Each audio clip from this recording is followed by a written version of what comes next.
All right. Welcome. Welcome to Watching with Styles. We are back for another week. 1 week down, man. it's sad. I actually start counting down like, man, I only got a few more of these left. Football season goes by so fast, man. You got to enjoy it while it's here. But let's get to this Eastern Kentucky game. Now, I'm going to be honest with you. As a fan, it did not look pretty. Not at all. But then when you start looking at the film and looking at the fine details of things, it wasn't as bad as you think. And that's not always the case. We just had football is a funny sport, especially on the defensive side. One guy makes a mistake, somehow the offense always finds where that guy isn't where he should be, and they exploit it. As a whole, I understand that it's Eastern Kentucky. It's kind of like, to me, like the Tennessee game. There's a little more umph on it. And to me, a W's a W. And it's a difference for me when players are not playing hard. I don't think you had in this game a case of players not playing hard. I think you had a case of poor execution. And this is the second game of the season with Liam Cohen coming back. Now, if he was here, if he didn't leave, then my expectation might be a little higher. If you had a quarterback that was a starter last year and it's the second year coming in, my expectation was a little bit higher. If you didn't have all these transfers, we got a new tackle. We got 2 new tackles this game, new running back, one receiver. Well, all 3 receivers have never ran the system. I would expect more when you really sit back and think about it. So offensively, having these, I'm going to call them 3 preseason games, is a good recipe. And I said that before the season started. People are all up in arms about the schedule. I'm like, man, for this team, I think these 3 preseason games are huge for us. And I think it's playing out that way. And I was on Sunday morning sports talk this morning with Anthony White. He brought up a great point. And when I was on the show and when I went off, I looked at the film again. He made a point of, we are trying things to see if this squad can execute certain things that might not be advantageous for them right now. But I think both coaches, both coordinators are putting stuff out on film for everyone to see. There's a lot of things we're doing offensively, not where we ain't digging deep in the bag, but we're running things that are different, scheme-wise, that can make the future opponents have to prepare for it. So I still don't like the performance. It's still a little bit negative to me because it was the second game. And I expected to see, just to tighten up some of the small details, like the penalties, like being where you're supposed to be. Like, this is a game where we are, on average, better at every position than EKU. We on average is better than we're better than the person across from us, pretty much. So therefore, if you execute, this should be a no-doubter. So the execution bothers me. But then Anthony White, I broadcast with Anthony White Wednesdays, 9 p.m. Eastern Standard Time. Wednesdays, 9 p.m. Eastern Standard Time. If you watch this show, I think you should watch that one too. And the point of running certain things to test the players, I think that might be what it is. And that's why sometimes the execution isn't on point. But effort is something you can't coach. And these guys are giving the damn effort. Now let's see. Austin P comes next week. Vanderbilt the next week. Let's see how we improve these next 2 weeks. Because now the third preseason game, it should be your best game. That's going to lead you to the first SEC game. And we're going to see, we're going to find out real quickly how dialed in we are. Stephen C. said the winning and improving, I love the F, we need these games. No doubt. Thank you, Lake Dog, for being a supporter of everything that I'm on. I appreciate that. And if anybody else is watching or listening, if you want to interact, and that to me is what makes the show great, is I'm going to interact with you. Go to YouTube, and because Twitter, I'm still going to call it Twitter like I called that field they call the grocery store Commonwealth. I'm going to continue to call it Twitter. Twitter doesn't allow you to comment on the live broadcast, but YouTube does. So if you want to ask questions, interact, bust my chops, go to YouTube, and that's the best way to interact with me and interact with everybody else who comes on the show. Now, I used to go, I think it was like 8 o'clock Eastern Standard Time.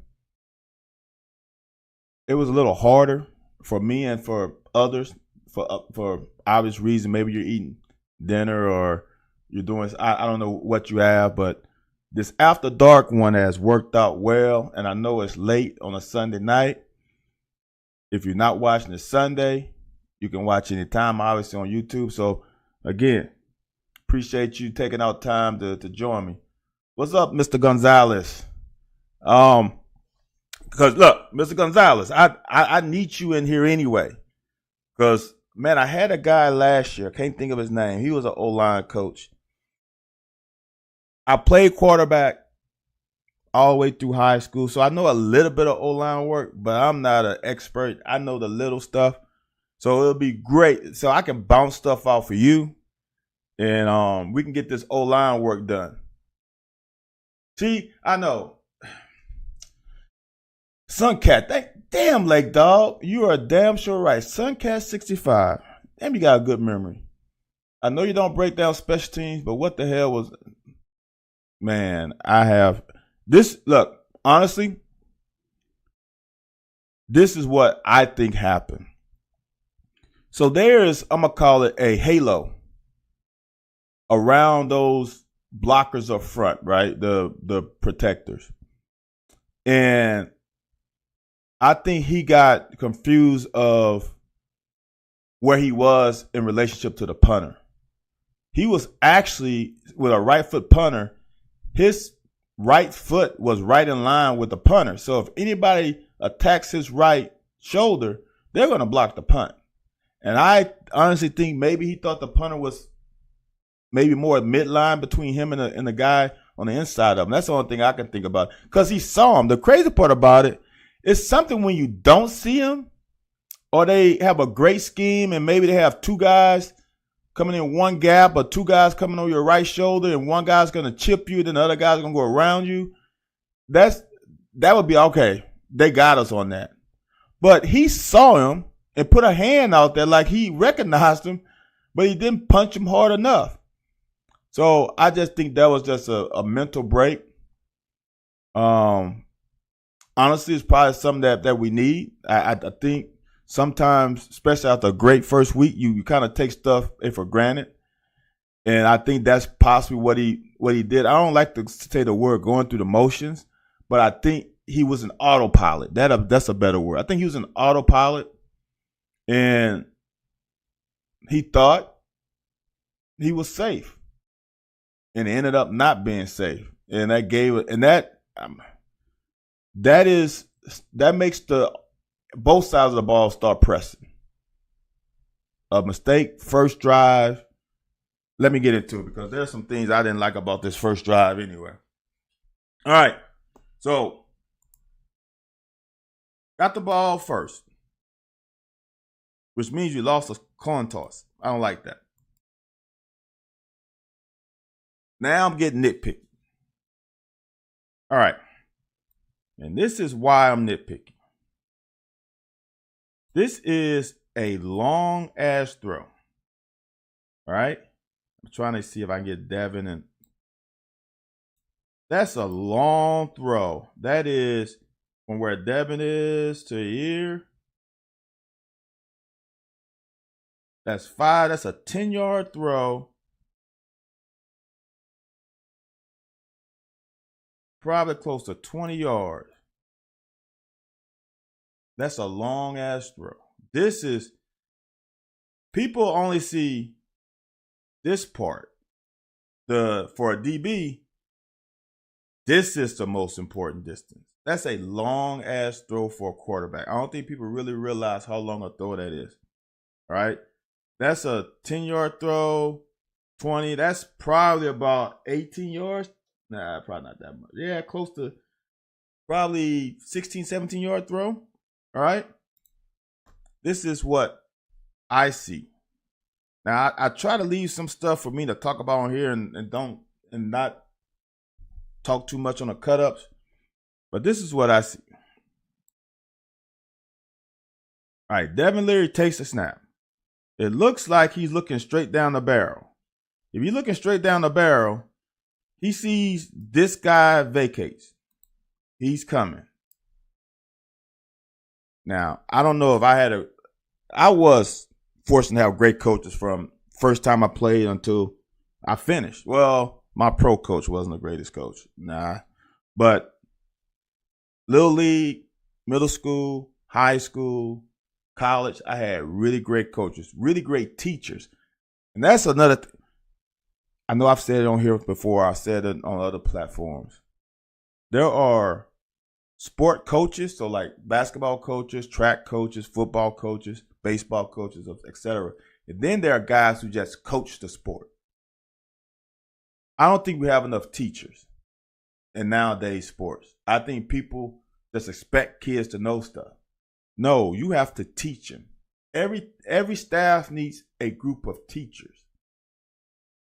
So I was taught this from early on. Linebacker blitz, you put the ball where he vacated. That's quarterback 101. He's looking down the pipe. Even if he's looking through here through the safe to see if it's going to be single high or double high safety or whatever, he's looking through there. Once he vacates, this is the route. Once he vacates, that's the route. Bam. This is where I want to throw it.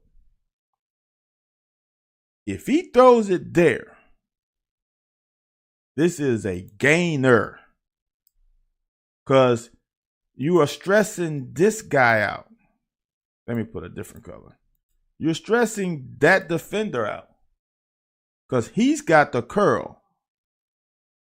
And now I'm just talking football. Let's just talk football. Now, if you see that guy blitz and then you get your eyes on this guy and then you see him overshading this, then that guy's wide open. But look at the difference of the throw. This is literally the distance, this linear distance, because it's that distance, because this distance isn't wide enough to really play a factor. It's probably like a half a yard, a quarter of a yard further. But that throw is short. And I said this a couple years ago. And then it came out after I said it, I was right. I still think Liam has an issue about the hashes. Because in NFL, there is no short side of the field and wide side of the field. The damn hash is almost right down the center. So all the throws are the damn same. They are long throws. That's why a lot of college quarterbacks can't play in the NFL. Because they don't have the arm strength to throw the 10-yard out in the NFL, because you basically throw them from the center of the field. In college, when you're on this hash, anything over here is a short throw. Sometimes I don't think we use this side of the field enough. There's an advantage using the short side of the field. So that's just me getting on my soapbox. But good pitch and catch, get 4 yards, 4 yards. That's not bad. Now this is the one that bothers me a little bit. Good timing throw, good catch. We got to fight for this first down. We got to fight for that first down. We got to turn up and get upfield and fight like hell for that first down. Reason why I say that, because you never know what happens next. We got a damn legal motion. Instead of being 3rd and 1, now we 3rd and 6. It's the little things. That same shit happened last week with Baron Brown on this sideline where he didn't fight for that first down, and then we had to waste a play.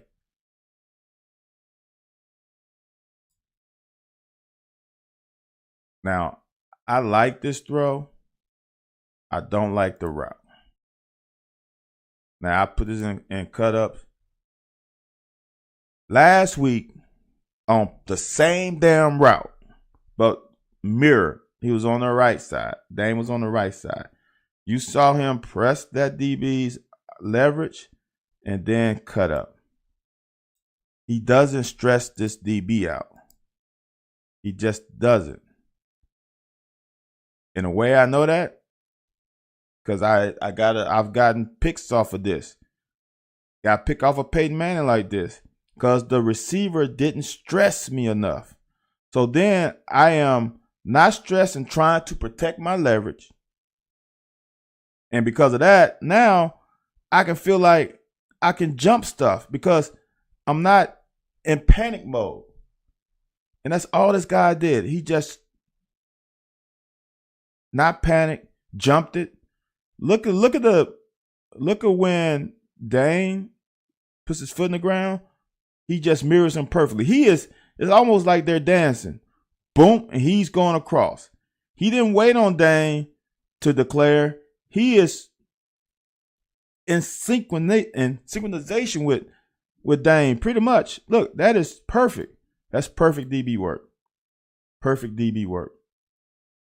And that to me is Dane Key not putting that guy under any kind of stress.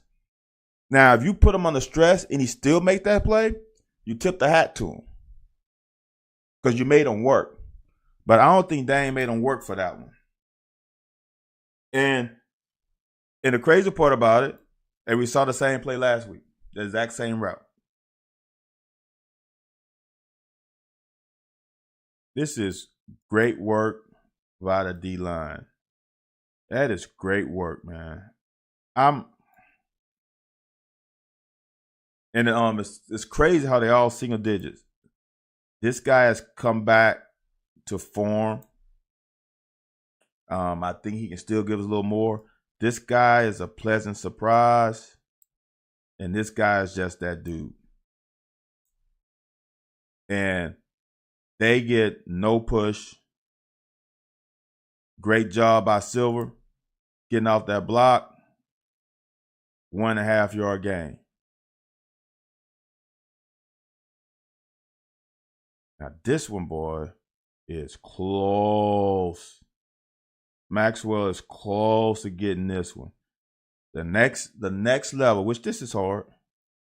Again, this is what I want people to understand. All right.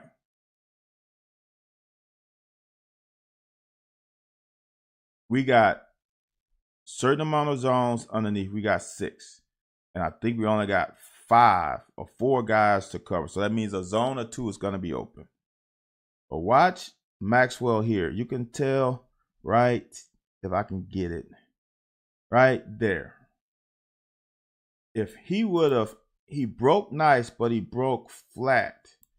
He would have put his foot in the ground and came on an angle. I think he gets this. Because he's close. He's almost in the window of the quarterback. He's almost in that window. Look how close he is. But because he took a step in the bucket and then flatten it, he probably loses that yard and a half that if he would have stuck that inside foot in the ground and came on an angle, he has a chance because he's really good coming out of the break. That had to be a perfect ball, though. If that ball is thrown in the inside, that's pick 6. That's a damn good ball, too. That's good placement.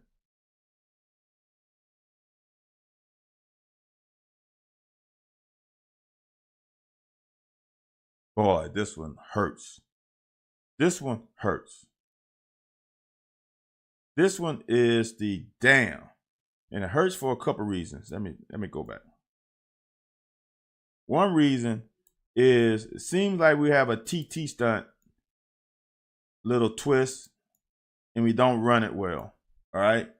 So reason why that's a problem, because we created just a natural passing lane and then a natural escape path. If either was a twist call or not, but Dion vacated this spot here. Rush lane discipline is so important. And since there's nobody there, there's nobody there. He's not under stress.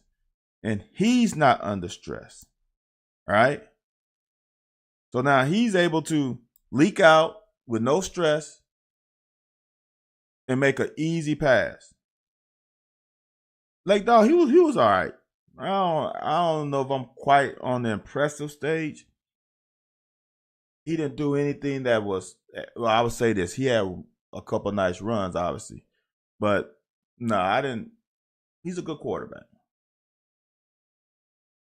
As I said in the cut-ups, one of these guys is wrong.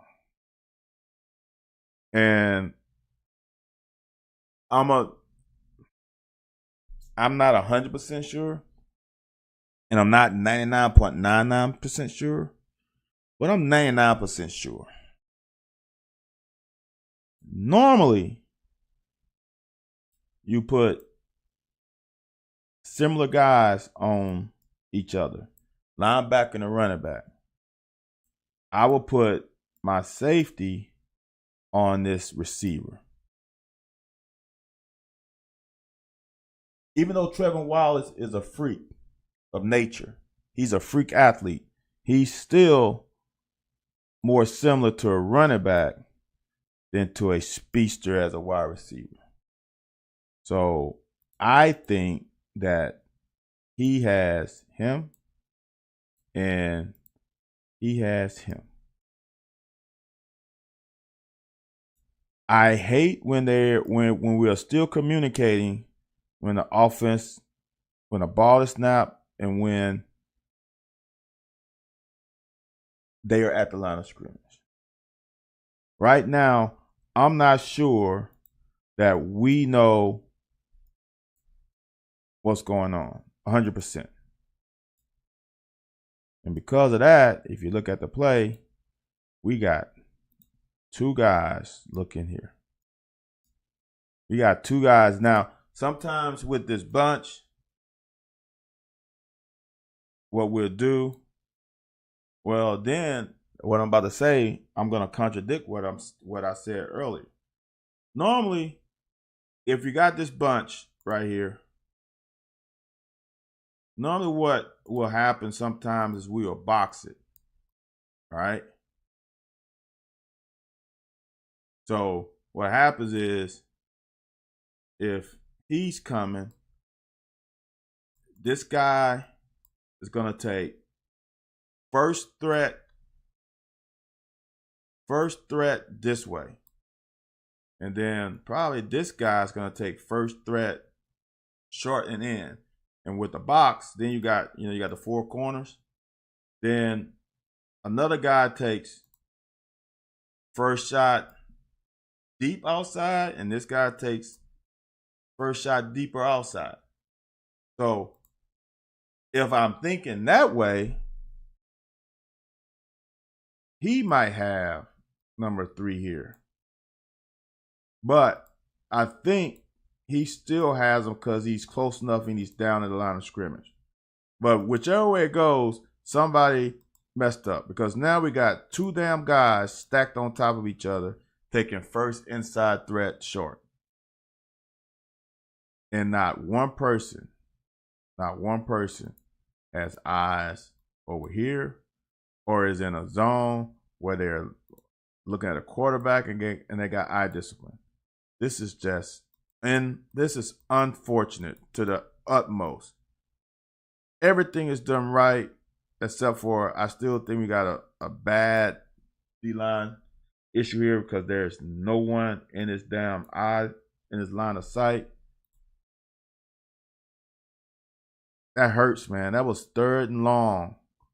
We won on 1st and 2nd down. Then we freaking peed down our leg and gave them an easy 1st down. They didn't even have to work for that 1st down.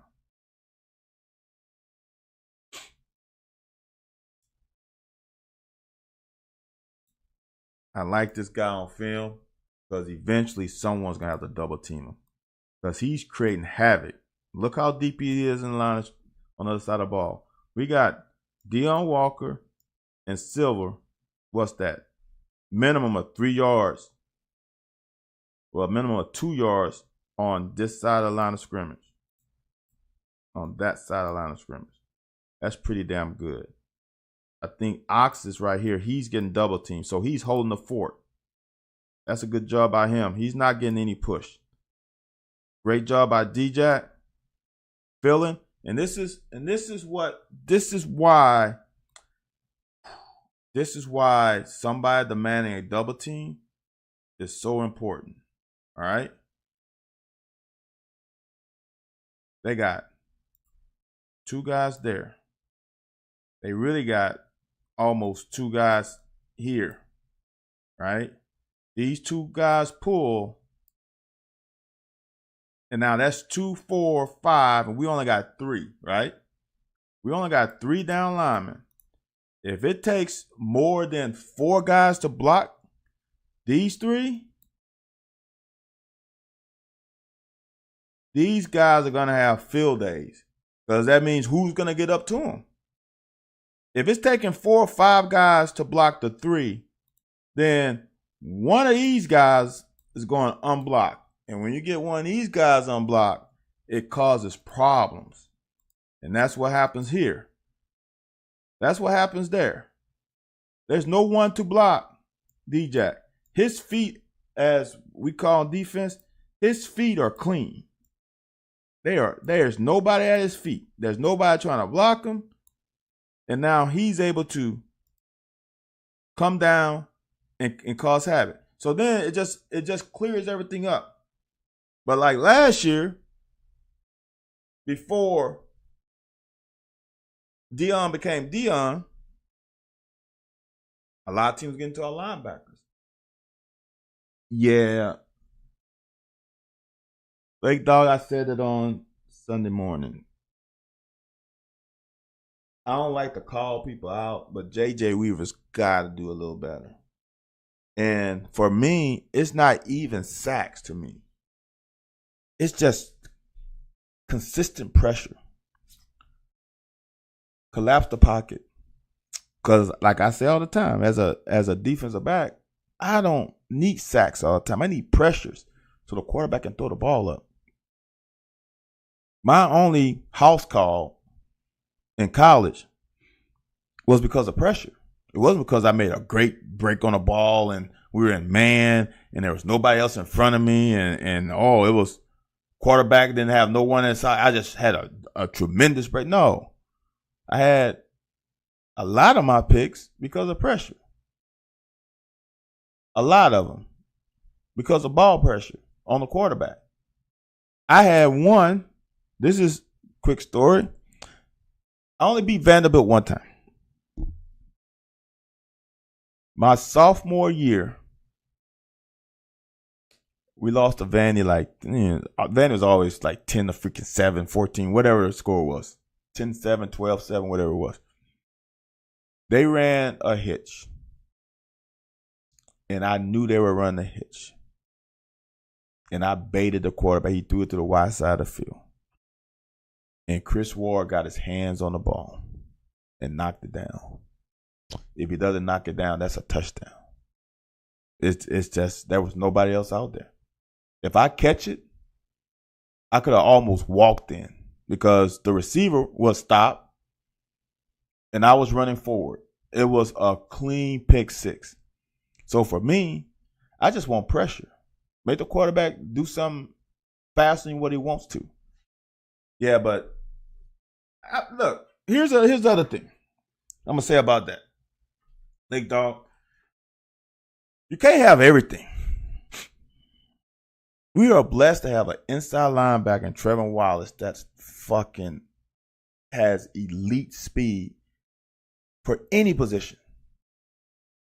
I'm sure he's going to run a 4.4 in a 40. At least that's what it looks like. I mean, what, they got him at 21 miles an hour?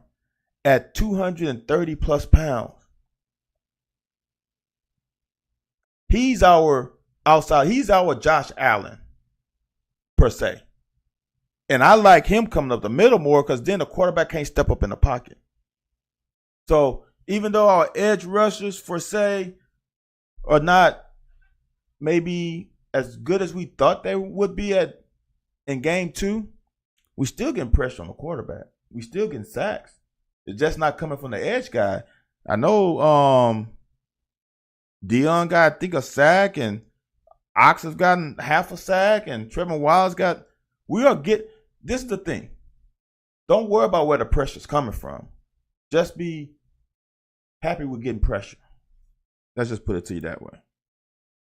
Like right here.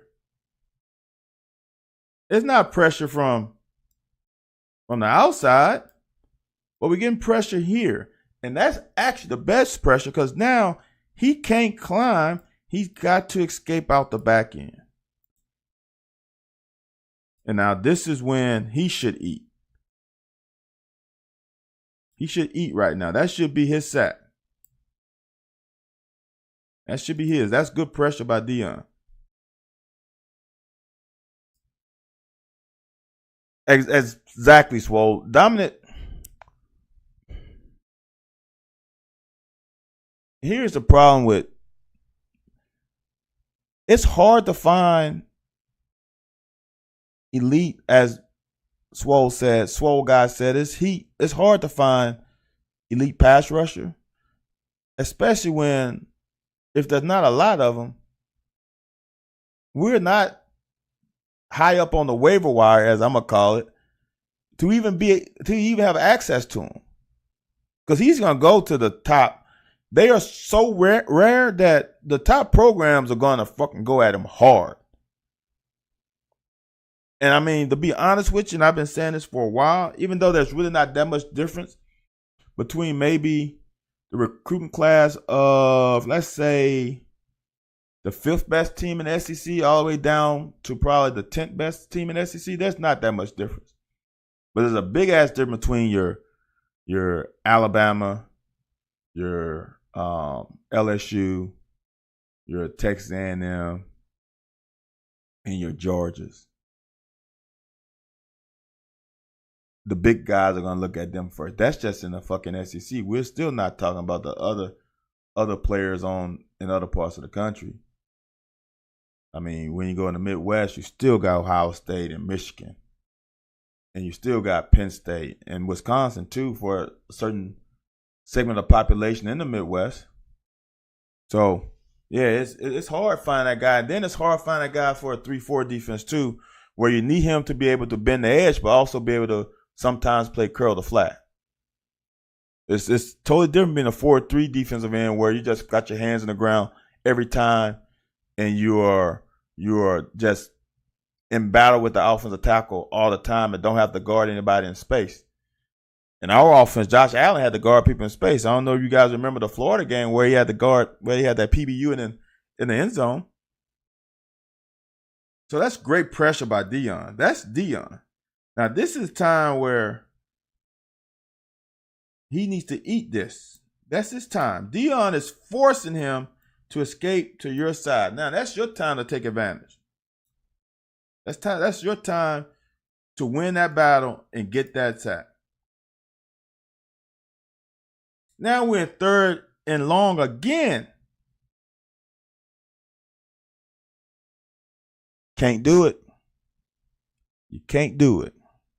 This is the time I said earlier about pass lane discipline. We got a guy here. We got a guy that's going to come here. We got a guy that has contained. And we have a guy that has contained. Or does he? He has contained right until this moment here. He goes inside. Now we got 2 guys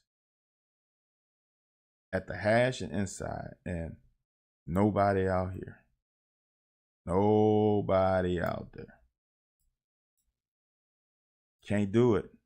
You cannot do it. You cannot do it. You have to be disciplined. And this is discipline to me is the obvious definitions of discipline. Discipline to me is also doing things when you don't want to do them. Doing things because you don't feel well. Doing things because you think you got a better way to do it. But you know that's not the right way to do it. That's discipline. Doing the things when you don't want to do it. Right now, we're not disciplined enough to just do our job and let our other teammates do their job and have them beat their guy, and then they might get the sack. It's not all about us. It's about you handling your responsibilities. And if we handle our responsibility, it's 3rd and 8, and we get away with a freaking field goal attempt. Can't do that. You cannot go inside. You cannot.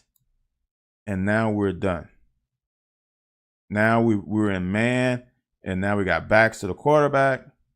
Touchdown. Can't do it. Now, as I showed this play, this is not on Caddis. It's not.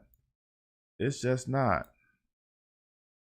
And it's not bad technique. It's not bad. It's not fundamental problems.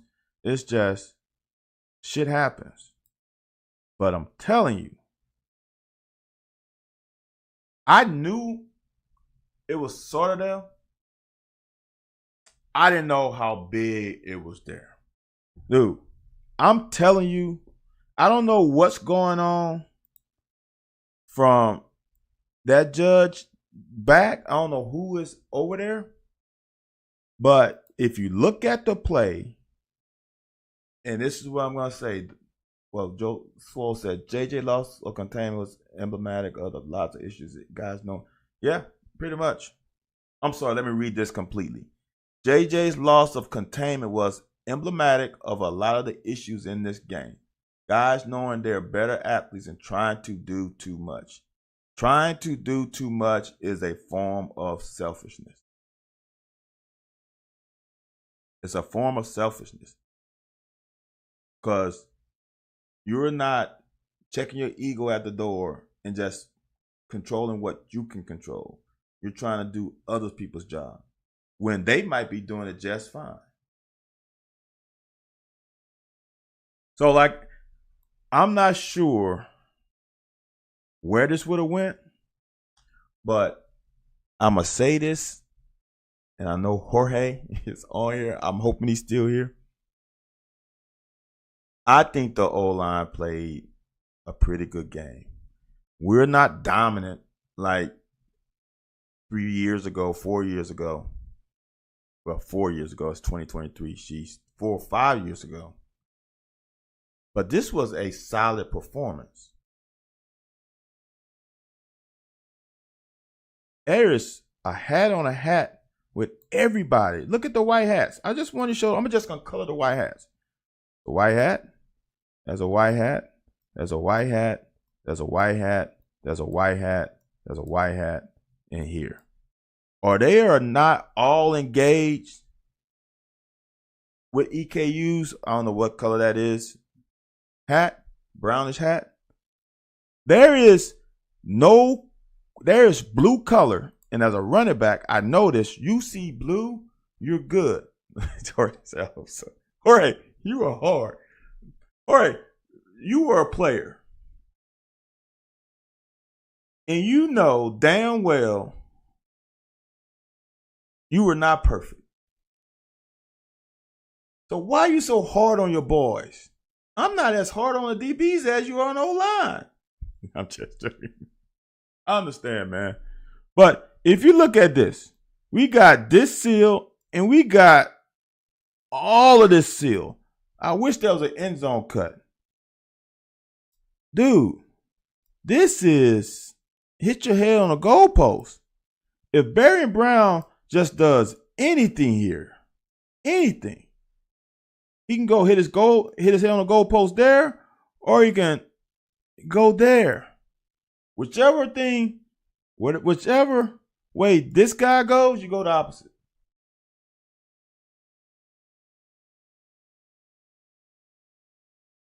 Steven C. saying we down 2 starters. Who are the 2 starters?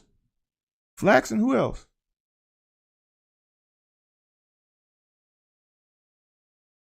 Who is the other starter?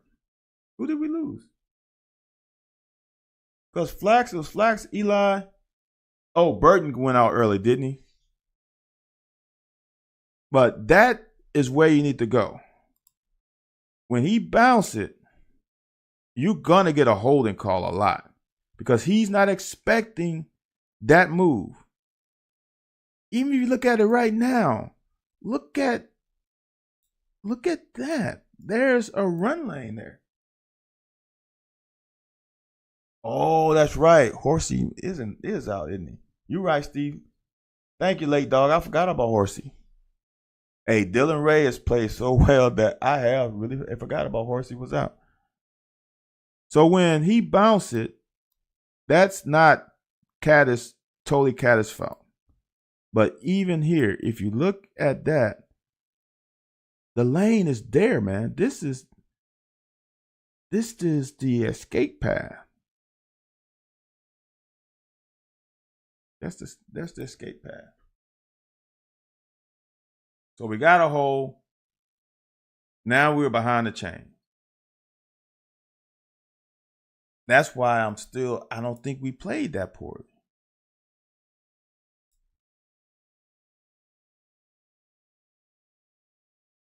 Now, I don't know how you can get there faster because somehow either it's no either. I know what they're trying to do. Either they have to bring this bunch closer to, I think that's Dingle. Dingle got to displace farther from the right tackle. Because if you think about it, this is a long run for Dingle to go to block that corner. That's a long run with Berrien Brown also expanding. Now, if Berrien would have just stayed where he was, then I think Dingle has the angle. But Berrien starts inside the hash, and he catches it between the numbers in the hash. That's like 5 yards, 4 yards. And now Dingle is inside of him. He was at least a couple yards inside of him. Now he's got to go out in space and that's asking him a lot. That's asking a lot of him. So now it's 2nd and long. Great throw. Now, this right here, inexcusable. Get your ass up the field. Get your ass up the field. And get the first down. Right there, I'm going to give you this move. That's one. That's it. Now you get the damn first down. Get the first down. Stop trying to be so cute. Not every play is a home run. Get your ass a first down and let's move the damn chain.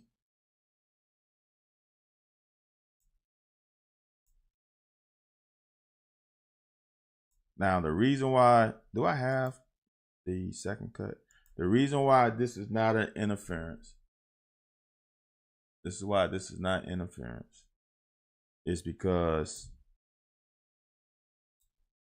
Anthony Brown was given an unbar too. So the if there's fighting between both players, the ref is gonna let it go. See, he's got a handful, he's got a handful. So now we're even. Who was trying to do too much? Oh yeah, Baron Brown for sure. Yeah, it did.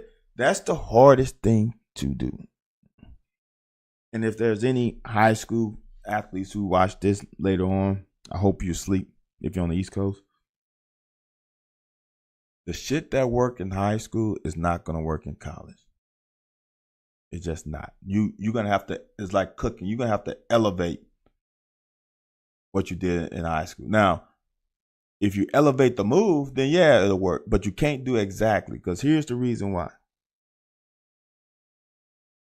If you're in high school, let's say you're in one of the better states. Let's say you're playing in Florida or you're playing in Texas.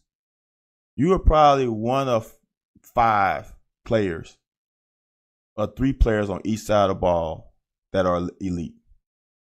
It's very rare that you get a team with a lot of great players. It happens, but it's rare. So you're one of the best 6 players on the field at all times, right? So those 6 players now are playing college.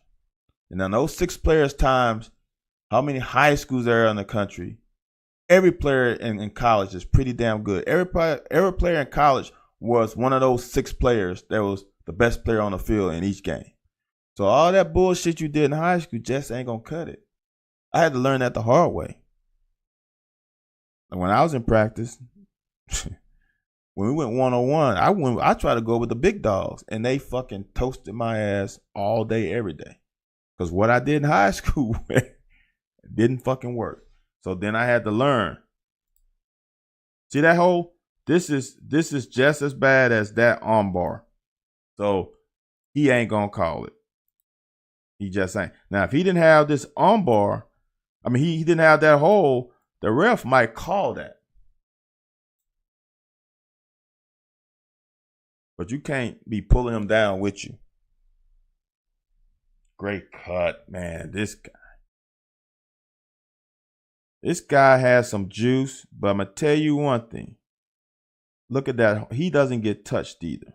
Now, I don't know what this defensive lineman was doing. It seemed like him and Cox are just dancing. Look, what the hell? He turns his back to the running back. But we got that seal. We got a great block by a tight end, and there's the seam, and there's nobody fucking there. Jorge, you have to be excited about that. You have to be. Don't lie to me. I don't understand what this guy's doing, though. He really has Cox beat. All he's got to do is now just separate. But nope. Great run. First down. Now, I don't know. Did Ray click his feet on somebody right here? I can't tell. I can't see if he hit Cummins' feet. But if he doesn't trip, we got something going there too. Because he just, see how we got something going. If he's balanced, dude, there's something there. Oh my God, Jorge. You never held. Come on, Jorge. You never held. Don't be calling out all guys. The ref didn't see it. I didn't see it either. Come on now. Jorge, you are. I hope you're not coaching anywhere. Because you're gonna make these kids stress out. You're gonna be like, oh, we got to touch that, but you held. But coach, they didn't call. I don't care, you held. Come on, Jorge. Come on. Get the guys a break. The ref didn't see it. If the ref didn't see it, it's not a hole.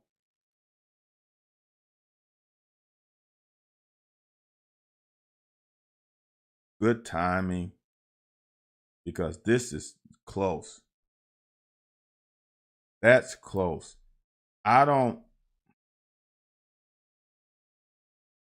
This is the little things.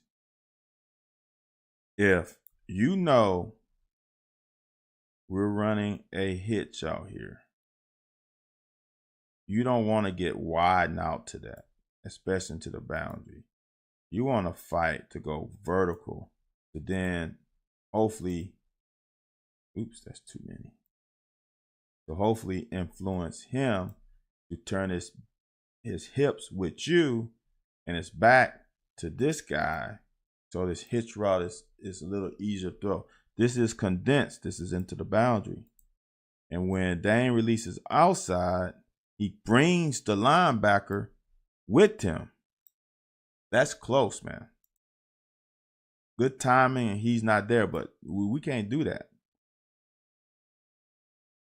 The release has got to be different. It's just got to be, unless I'm wrong, which I could be wrong.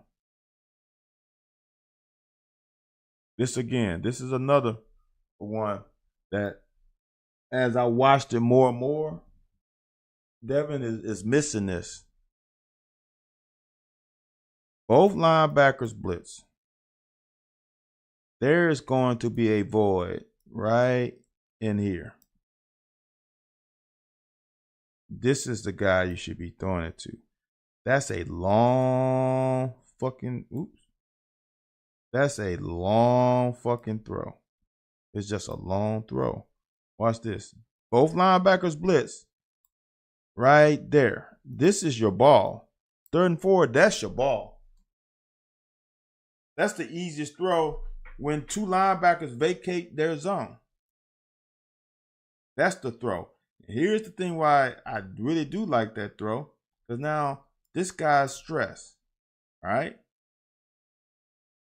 Before the ball is snapped, quarterback goes through the scenarios or what ifs. At least that's how I was taught.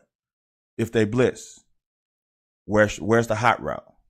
If they don't blitz, or they single high safety, or the corner's playing off, can I get that hitch route on the outside? When those 2 guys blitz, your initial reaction should have been here. All right? Now, if he throws it there, everybody's playing man. There is not anybody else over the top of him. If Tavion catch that ball right here, he's got a chance to wiggle, and if he beats him, it's house call.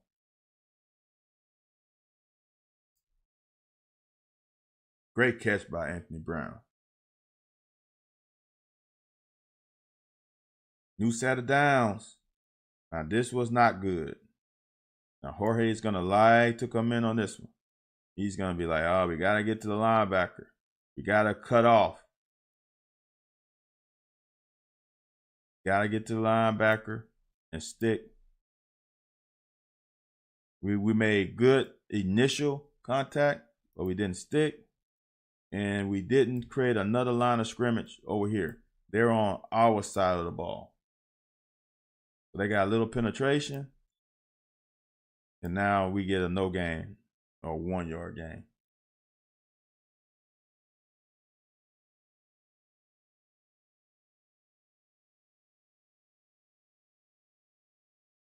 Too high. And it's not like his feet are bad.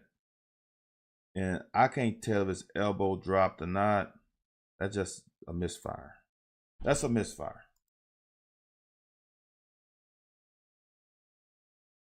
That happens. You're not going to be perfect.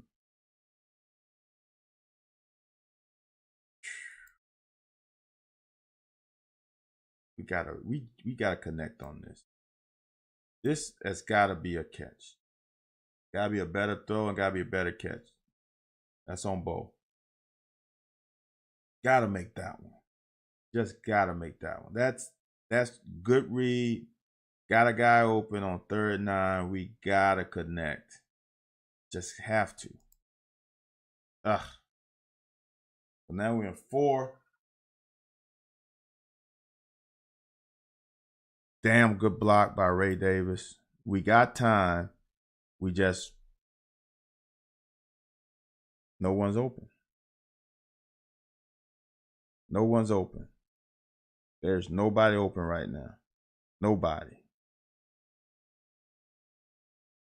He's here.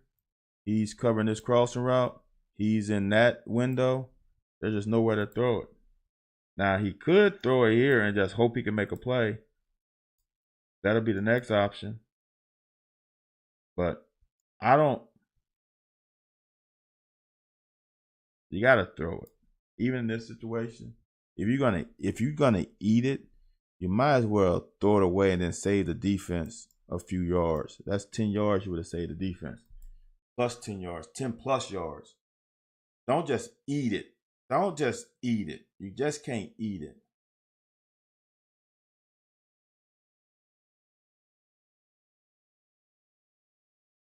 I'm still trying to figure this out. Why Maxwell is so engaged with him. Jorge says, see the same feeling you have when we should catch the ball, the same I have for blocks. Yeah, but I didn't say that they were horrible though. I'm just joking, Jorge. I'm just joking. Yeah, you right to a point. To a point. To a point. But at least I give the guys a break a little bit. At least I didn't say I did say he ran a bad route. So I gotta take that back. You are right, Jorge. You're right. I did. Because I said it ran. Yeah, you're right. You're right. Don't understand why Maxwell's so engaged with him. Reason why? Because I think they are playing. Maybe I'm wrong. Now I don't know what they're playing. I'm watching another time, and I don't know because this is not covered too high safety into the boundary. It looks almost like they're playing quarters maybe with a blitzer. And if it's quarters, then it's just a great play against that. Because if it is quarters, what happens in quarters is this linebacker buzzes the flat. So if he's coming, that means this flat area is vacated. So that's just a great call against this coverage probably. Now that I look at it again, I was going to say something else and I'm wrong.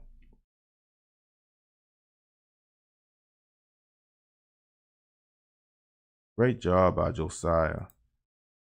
Now when you get on this sideline of scrimmage, you got to flatten. You just can't keep coming. You just run yourself out of play.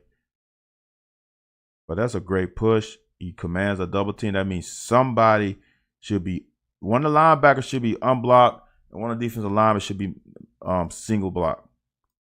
Good job. A little bit too much probably. Should have been 2nd and 8, but I'll take the 7.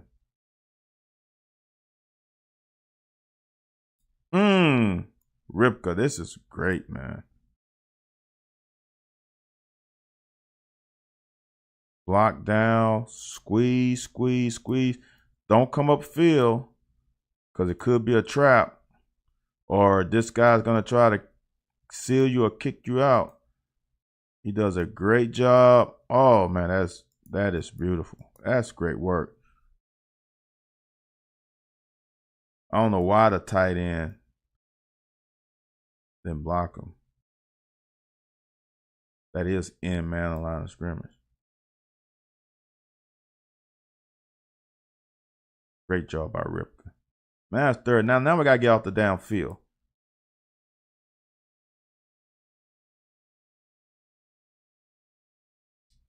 Blitzing is just like tackling.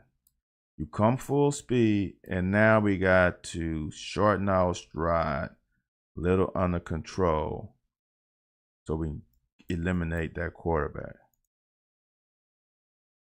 See how he's taking the same length stride? His stride never shortened. This is how you do your job. That's how you do your job.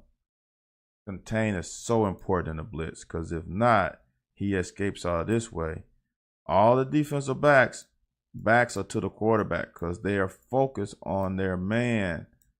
There's no eyes on quarterback. So if he scrambles, they don't know. So contain is so important. And that's a great job. And we get him down, make him kick a field goal. See the rush lane discipline? See how, remember that one play where there was an obvious just passing lane? Not so obvious now. Now Trevor Wallace got to do a better job of pushing that running back straight back. But that's pretty damn good. No real escape route, because it just closed like an elevator door.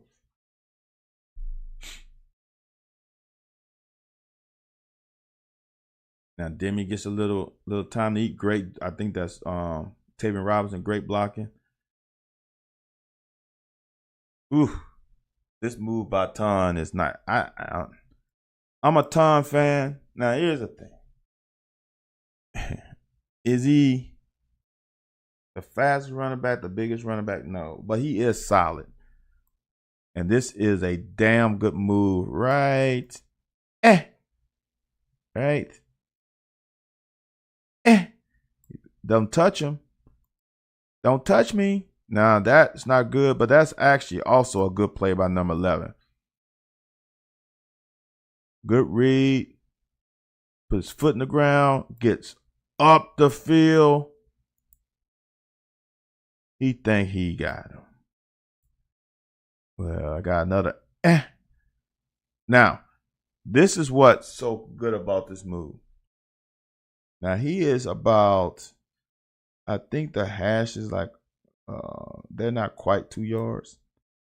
So he's about 3 yards from the hash. Now, he gives him the move and gets right back up. Look at the move. He didn't have to go too far out and got right back up to where he needs to be. That's a good punch out. We're fortunate it came right back down to us. Because he did, if you look at it, it wasn't like he had the ball dangling. He's got pretty good contact. No, he doesn't. Yeah, I see it right there. See that little, he lost contact. He lost the third contact point. Got to squeeze that to his shoulder pad. That's how I got it out. First down nonetheless.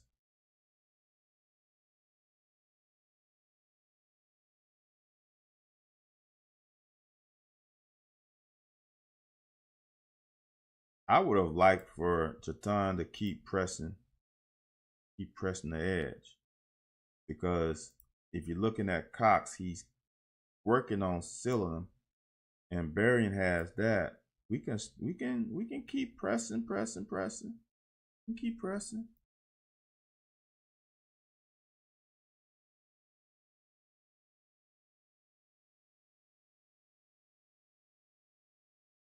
Now here, we just got whipped.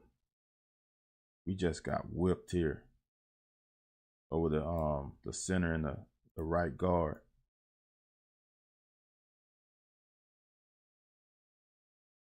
No, the right guard and the tackle. He just got whipped. He just split us. And he makes the tackle.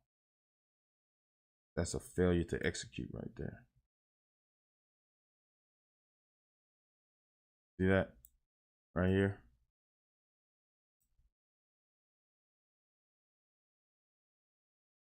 Jorge, is that a bad step by Cox? Is that a bad first step? But doesn't he have to cut him off anyway? Or is he just over skis too much? Nah, I wouldn't say it's a bad first step then.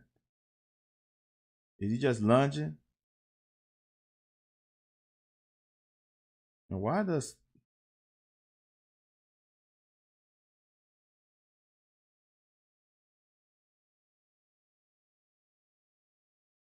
Here's another thing. See, since I got Jorge and we can talk.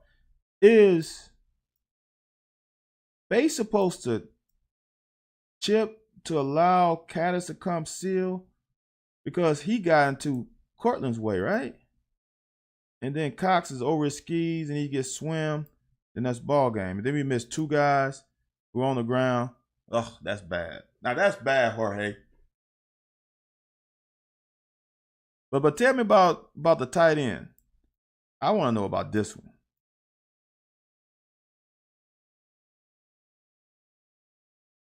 Is 80 Bates supposed to chip this guy before climbing?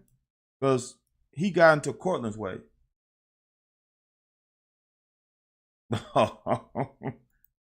Oh, JD, man. I'm so disappointed in Mike Tomlin and the Steelers. I didn't expect that. That was an ass whooping. Is it all bad, Jorge? I thought the left side was good. I thought this side of the ball from the center on here, we're fine, no? You say all bad. See, there you go, Jorge. There you go again. Just being negative. Just being negative. I thought these three guys, and shit, Cox is driving this guy to the orange parking lot. I don't know about that, man. And that makes Ton look back, and now people are going, oh, Ton didn't do anything.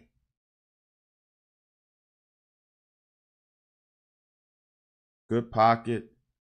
I saw this live, and I'm just giving him extra time. Why didn't he throw it here? Why didn't he throw it to Dane Key? Got it. Jorge said tight ends took awful step and should have stayed wide with his feet and chipped up. That's what I thought. See, Jorge, I know a little bit. Why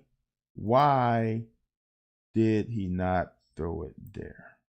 And you know what's scary to me? Either these guys are in his line of sight, but he is looking right there. This is odd to me. Each time I look at it, I just don't get it. Top of the route, boom. He's looking this way first.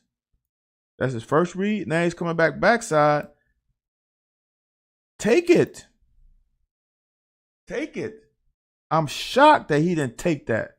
Now, I'm not sure Dane Key has the juice to get the first down past these two guys, but it will be close. Take it. Why throw it here? Ding, ding, ding, ding, ding.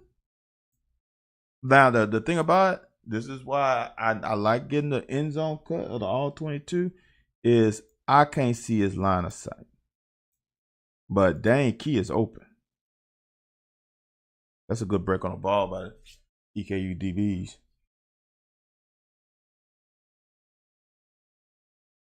That's piss poor. That's not good. No one is double teamed. Not one. We got to. Where's this and this? We got to make that tackle. Because now, remember how I said earlier when a guy gets double teamed, how clean these guys' feet are? When they're not double teamed and they can single team, look, hat on them. Hat on the DB. JD said, willing to bet you right on the line of sight. He's not very tall. Yeah, I understand that. That's why I'm gonna give him the benefit of the doubt. When these guys are single, right? They got two more linemen that can get out on linebackers, or potentially three more because of tight end. And that's what happened. These defensive linemen got to get off blocks. But they were single team.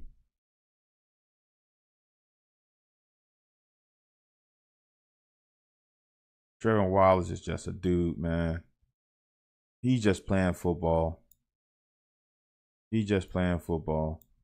See when double teams happen? See that up top? See this down low? So now that's 2, 4, 5. They got 5 guys on 3. That means these guys can flow. And that's what happened. When you can command a double team, things like that can have 2nd and 1 fumble. Ball's out, our ball. Good hit, man. Good punch, too. Punch the ball out. You can see it right there. It's out. Good job by Fari. Now, we got to put down points on the board. We got to put points on the board.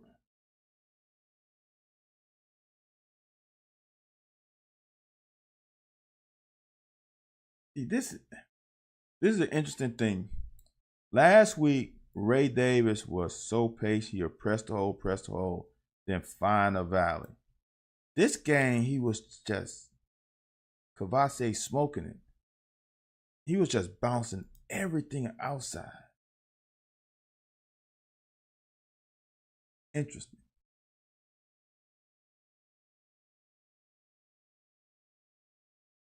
Good ball. Good timing route. Get us in third and manageable. Ray Davis is a dude, man.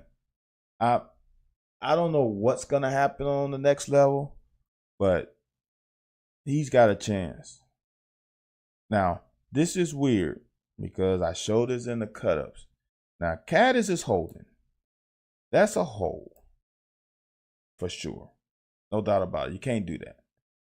But they did it to D-Jack later in the game, and they're not called for it. Consistency is all I'm asking for. That's again. Although this is not like the last one. See, the first one I showed, Caddis has his hands inside. He's engaged, and Ray Davis bumped out. But his hands were inside.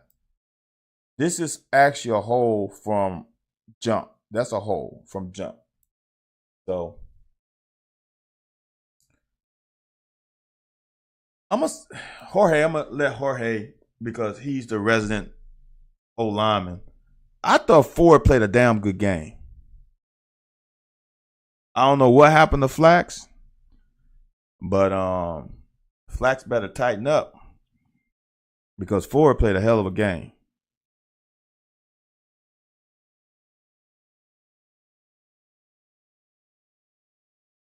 God, that hold. That's two drives that were eliminated because of penalties. It's 2 drives.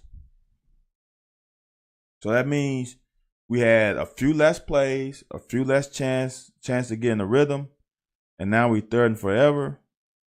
But look how much time he has. And they are rushing 4, not rushing 3. He's got time to pump.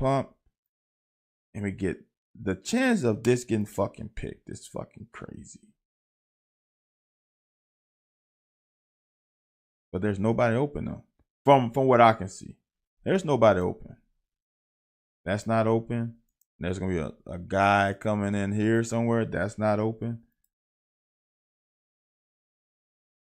See that? Not open. So I don't know where he was gonna throw it because there's nobody open. And then when he found a guy open, the ball gets down batted.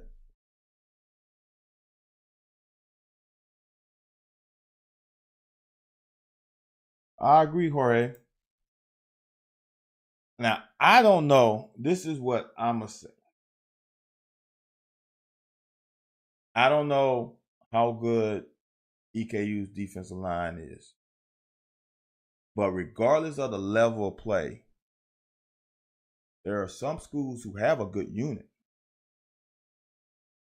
Like, for example, 2021, Chattanooga's offensive line was damn good, regardless of what level of football you were playing. So now I would have to know how good EKU defensive line is.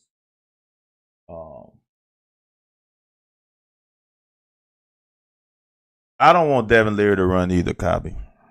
I'm just gonna be honest with you. He's not. He doesn't seem like the biggest guy. I don't need him getting hurt at all. Let me show you this. When everybody does their job and everybody locks on to their receiver, we are a pretty damn good defense. Because these guys are gonna get there. Are they scrappy though, Jorge? Don't go by they're down small. Are they technically sound? And are they scrappy?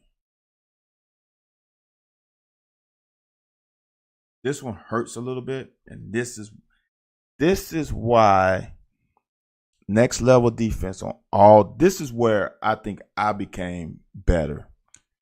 Is knowing whom you playing with, knowing their limitations, and knowing what their job is, and knowing if they're gonna get to their job or not. So if I know, I just tell you. Go back to the intro.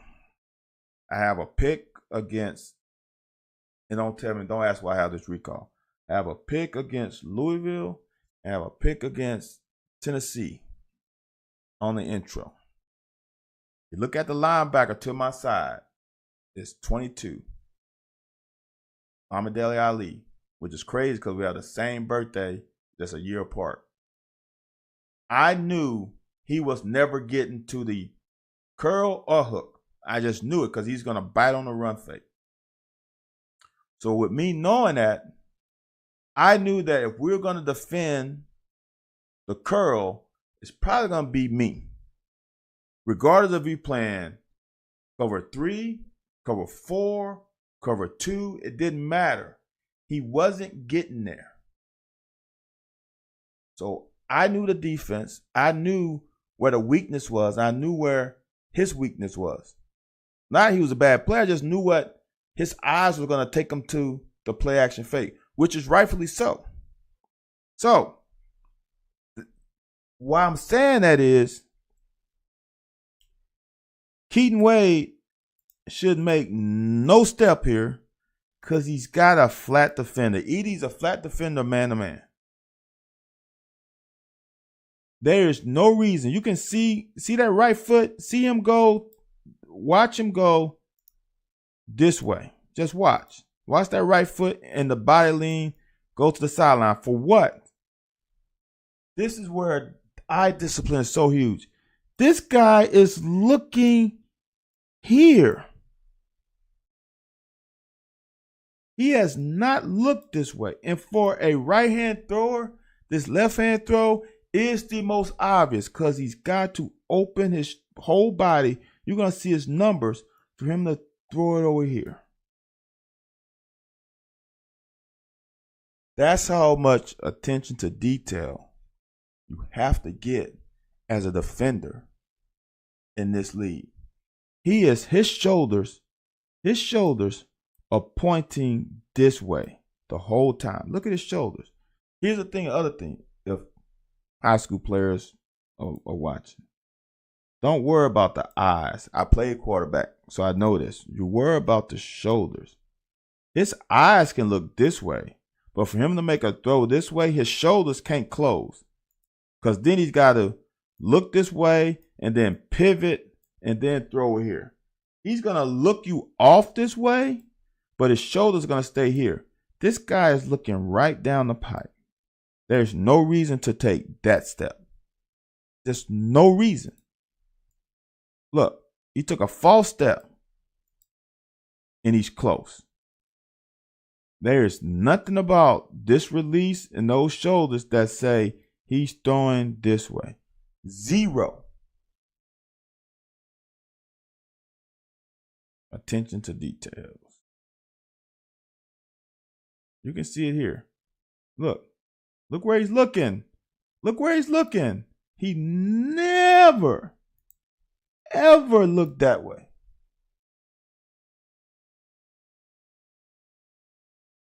That's a good break by Trevin. Look. Front hand comes up the ball. He's moving forward. He's close. He should be close too. Yes, well, I know. He is, and I'm gonna say this. For me, my eyes got better as I got experience. Because then, and I wouldn't say my eyes got better. I started trusting my eyes. My slogan is, believe what you see what you believe. That's my saying. So I gotta believe what I'm seeing, and then believe it when I see it, and then to go make a play.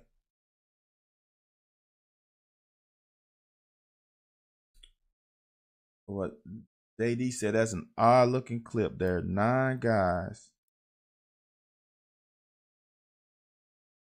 9 guys along that yard marker. Yeah, because they were trying to get. So what happens, JD, is the offense, when they are behind the chains, they are trying to get a cheap 5. So they can get in the 3rd and 5. As a defensive coordinator, 3rd and 6 and 7 on up is the easiest call for a defensive coordinator, because 9 times out of 10 you're gonna have to pass it. So then I can call a good passing scheme. When you 3rd and 5 or less, you can do anything. You can run it, you can pass it, you can screen it, you can. There's just so many things at your disposal when 3rd and 5. So what usually offense try to do, and it's what this is the advantage I think I had playing defense, but played quarterback my entire career until I got to college, is knowing these little things. Because I had a great offensive coordinator, and what he would tell me is, Van, if we don't get anything on 1st down, let's try to get a cheap 5 so we can get in the 3rd and short. So now I know that because I played quarterback. And I think sometimes I expect everybody else to know it. But if you didn't play quarterback, maybe, or even if you did, maybe you didn't have a coordinator that actually taught the game and taught you why he was making a certain call. And then you can understand, okay, coach said 2nd and 10. Man, let me get some of these yards back. Let me not try to get them all back. Let me get 6. Let me get maybe 7. Maybe on 2nd and 10, I got that small window. Do I want to throw that dig route, or do I want to throw it to my swing back, who I know can get 4 or 5? I'm not gonna get the 1st down, but I can get closer to the 1st down, where now my offensive coordinator has the advantage in the play calling situation. That's the thinking of the game that you have to do on defense. It's 2nd and 10. You know they're going to probably try to get a cheapie. So they got everybody, and we actually, I'm going to tell you this. It looked like Brad White called something with, remember how I said there's 6 underneath zones? 1, 2, 3, 4, 5, 6. We have 1, 2, 3, 4, 5. So Brad White also knows that they're going to try to get a cheapie, because normally you don't have 5 guys underneath. Normally you have 4. So we had to play some type of cover 2 or something, of some type of match coverage. Not sure. But then we got a single high. I'm not sure. A lot of teams play a lot of exotic coverages now. A lot of match coverages and quarters and all that stuff, and man on one side, zone on the other. Now we got him in 1st and 10. Good pressure by Dion.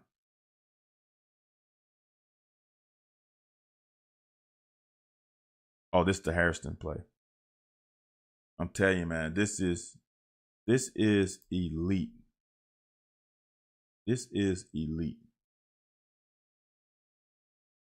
He has, I don't know if this is, looks a little like quarters. This guy is going to all your brothers over here. So now, you don't go and just cover grass. You just don't go here and just sit and cover grass. You go, you read quarterback eyes, and let him lead you to the promised land. I want you to understand, quarterback is never going to see you there. I'm going to show this to my DBs, because I keep trying to explain to them what the quarterback sees as I play quarterback. If I'm reading this side of the field, I'm not looking at you. I'm just not. I'm not expecting for you to go from the down top of the numbers all the way to the other fucking hash. That's a long way to travel. That's a long way to. That's a long way to travel. That's probably close to half the field, maybe a little more, but that's a little bit less than a third.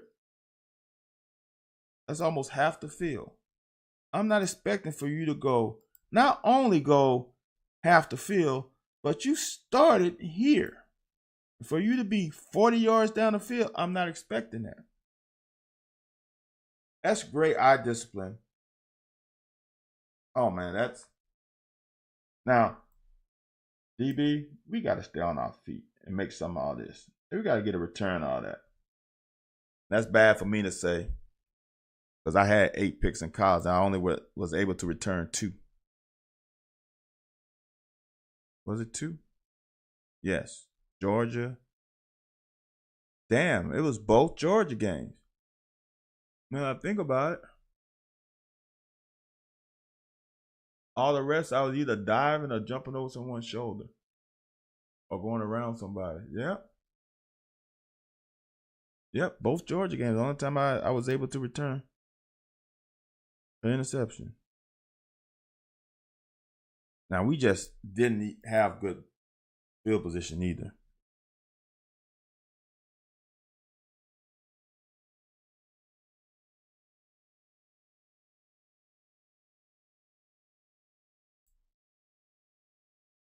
That's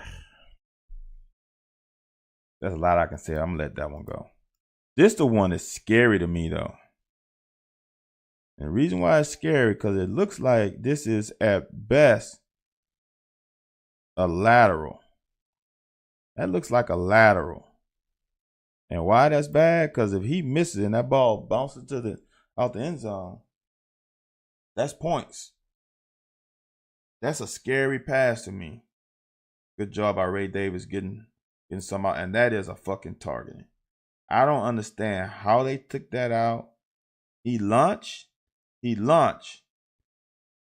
the launching of the body. That's a launch. That is a launch. And he hit him with the crown of the helmet. That's fucking targeting. I don't know how they picked that shit up. Good ball. You know, I'm gonna just start being real. I said this on Sunday morning. He's been throwing that pass a lot. But that's not Tavian Robinson anymore. So he took this one. He took the guy that I think he trusts more at this point in the season. He took that one when he's been taking the hardest throw these last 2 games until this one. Something to be aware of. Something else to be aware of. Jorge, these guys handle the blitz and the stunt. Watch the stunt. Watch the twist. I think the linebackers twist too. Just watch. Watch how we passed it off. Wow, that is look at that. That is pretty. That's called taking care of your business, man. The O-line, I'm telling you, Jorge, you just a hard grader. The O-line played a pretty damn good game. And then when a quarterback climbs the fucking pocket like he's supposed to, now this ain't good, but it's good enough. Great timing, great ball. That's pretty right there, man. That's why I'm not worried about this guy. See, Jorge, was it so hard to say something positive? I appreciate you coming on my airwaves and saying something positive for a change. Thank you. Climb the pocket. Great throw. Great. That's pretty right there. Now we just got to sustain drives. We got to sustain drives.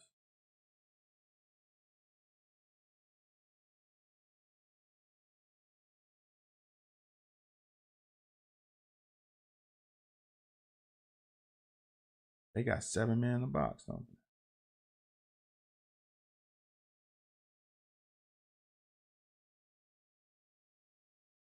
Yeah, this is now Jorge. Why couldn't he come off of that block and got the right there? Because I think if he got the right there, we might have a little more yards out of that.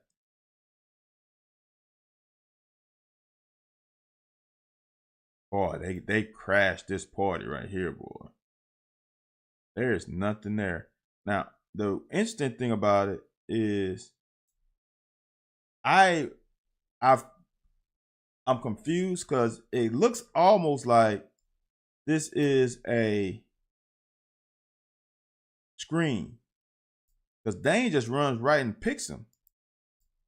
That's weird to me.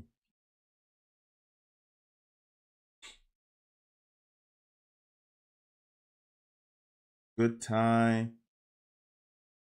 Got a damn great throwing lane alley. He could have stepped up even more if he wanted to. But Barry Brown's got to catch this damn ball. Shit. Again, we just shooting ourselves in the foot. With penalties, putting ourselves way behind the chain, dropping balls. Dude, that's a dot. That's on you. That's on you. You got to catch that, man. If you catch it with your hands, you would have got away from your body and he wouldn't have had a chance to put his hands in there.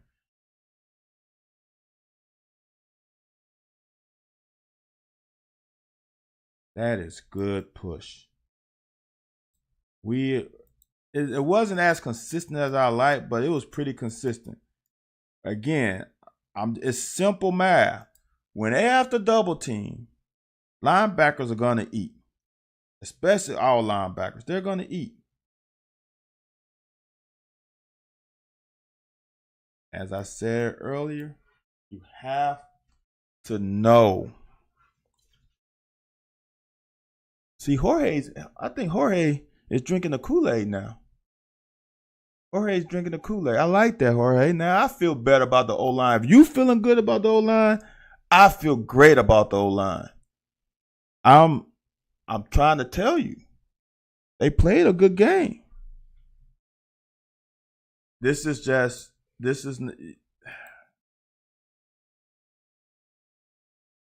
And I know it's hard because you don't want to take the instinctual part of his game away, but you also just have to know what everybody else has or where your help is. Maybe that's the other thing. You got to know where your help is. There's nothing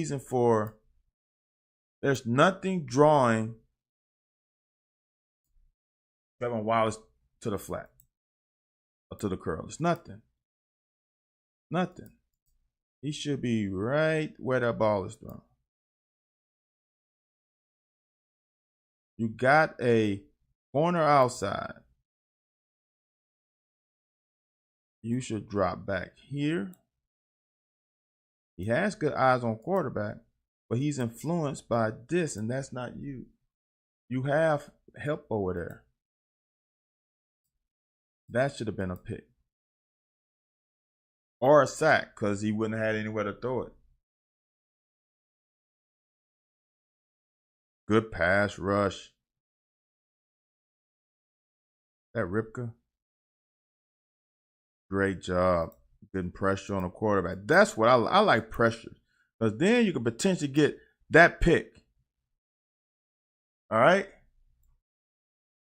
This hurts me to the core. You are in perfect situation. You are in perfect spot, JQ. You cannot be in a better spot.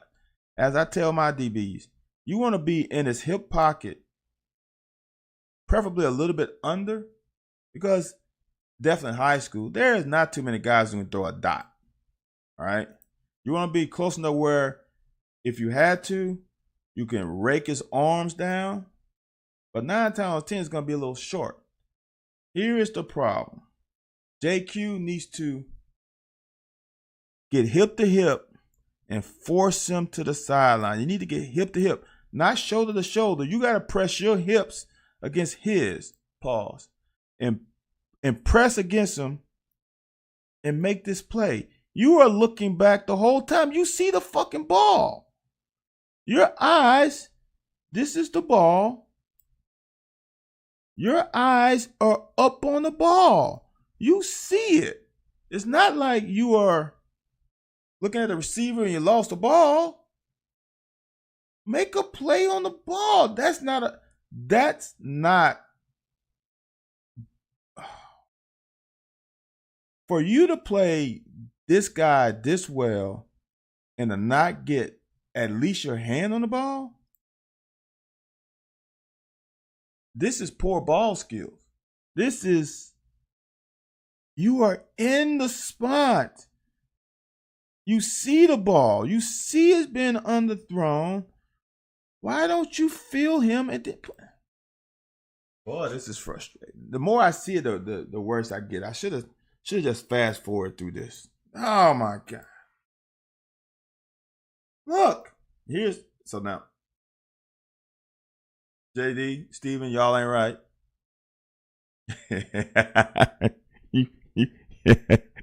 You're right, Jorge. You're right. And you don't. If you were audioing this though, you would curse at him though, Jorge. You're writing, and then you can stop yourself from typing a curse word. This is just. JD said, 2 good athletes to look like that. My old baseball coach once told me I look like a cow in left field. All right. For me, he stays square. He's perfect, although he shouldn't have hopped, but he's perfect. Now he gets his hands on. Now here's the problem, all right, is when you get that left hand out, you lock that left hip. If you just stand up and put your left hand out, it's hard to pivot when you got both hands on them. Unless you're going to, as I call, choke him and push him back that way. All he had to do was punch him with this hand and he was fine. He would have punched with that hand, then he would have been able to open those hips a little bit better. So see, now he lost because he couldn't turn like he wanted to. That hip a little locked, but he's still in good spot. Now he's looking back at the ball. He's looking at the ball. He sees the ball. He sees it. Stop. The ball is what you want. This guy is irrelevant now. That little brown pigskin in the air. Ooh, that's a horrible picture. Is the most important thing. And I know you see it because you do that.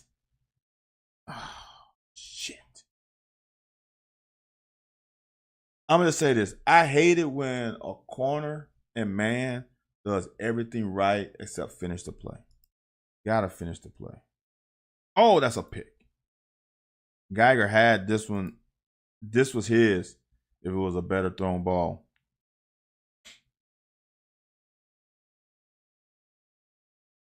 Textbook. If we're going to blitz, you have to make the open field tackle. Because there's nobody else. Know why? Look at Drew Phillips. His back is to the ball. He doesn't know what's going on. If he misses this tackle, if he misses it, there ain't nobody in here. There's no telling how much further he could have ran. That's great open field tackle. Great job, Geiger. Now we got to get off the field, boys. Got to get off the field. Got to get off the field. This guy is, he's about to make a lot of money, especially in the current NFL. How teams like to spread you out and have a linebacker who's athletic, who closes like he closes. Look, it's like he was ejected out of the rocket. He closed in what? How many steps? Like 3 steps? Count them right now. 1, 2, 3, 4. 4 steps. He was in trouble. That's impressive. That guy is impressive.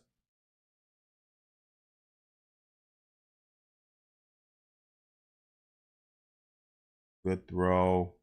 Good catch. Nice boot.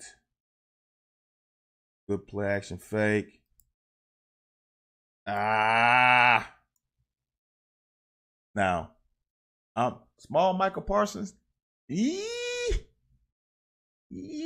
that's a high. That might be too high of a praise. I'm not sure. Because I'm not sure if Michael Parsons is really an inside linebacker. I know they're moving him there. But Michael Parsons was a. Yeah, you know what? I'm going to give that to you, Swole. Because Michael Parsons was a great. I think Michael Parsons' skill set, pass rushing wise, is better. Trevor Wise is a great blitzer. Now, I'm going to say this. Is that a bad pass, or did he expect Berrien to be a little deeper? But that's a hard miss. Only him and Berrien knows.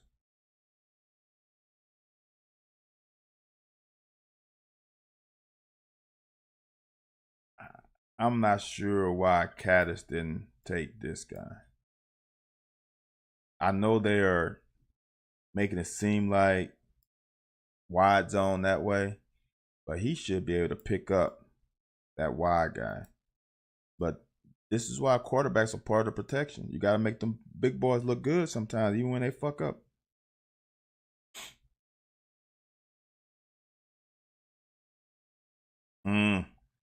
Gotta connect, man. That's a lot of times in the last two games where that pass just wasn't there. Great job. I think that's Drew Phillips coming up from the second. I gotta give my that might be Childress. That's good work by DB coming up and filling. We are part of the run. He comes up, closes the distance, then he shortens his stride to come under control. Great tackle, man. Great tackle.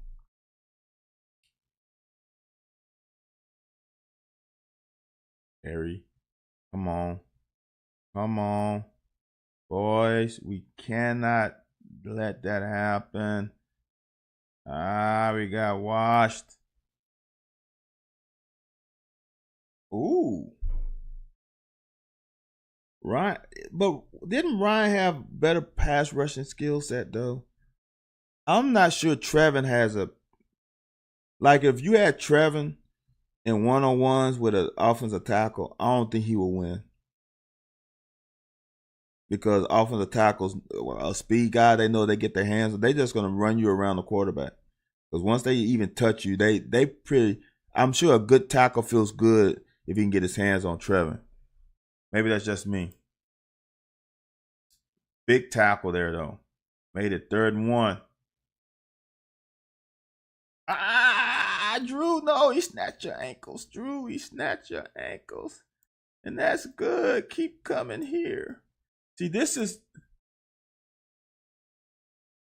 Okay, JD said not really. Ryan said it was a safety coming up, got bigger, kept his speed, great in coverage. Okay, I'll take that. That's a good one. Here is the hardest thing about the next level, not high school, is shoot your shot, but shoot your shot so he can turn back in to your other teammates. It's not always about you making a tackle. It's by you making the best effort to not allow him to go out. But right here, man, Drew Phillips got his ankle snatched. That's a. Let me take them. Them ankles are gone. And he gonna snatch it, but now he gonna snatch somebody else's ankles. Yeah, that's 2 DBs got their ankle snatched. We got 2 pairs of ankles just gone. Come on, McKinney. Why you had to kill my DBs like that?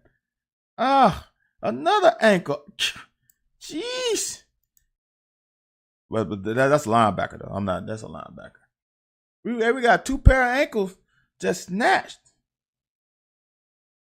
Oh, my God. This is just his ability to be patient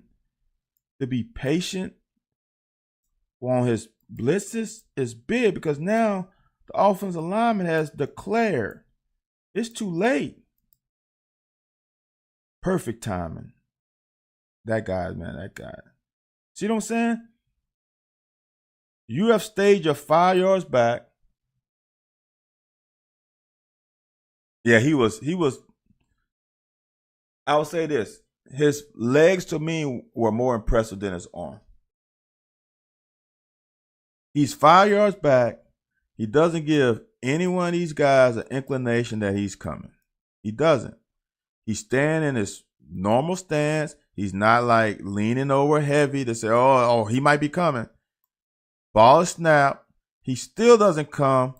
When he commits, now he's like, there it is. There's the alley.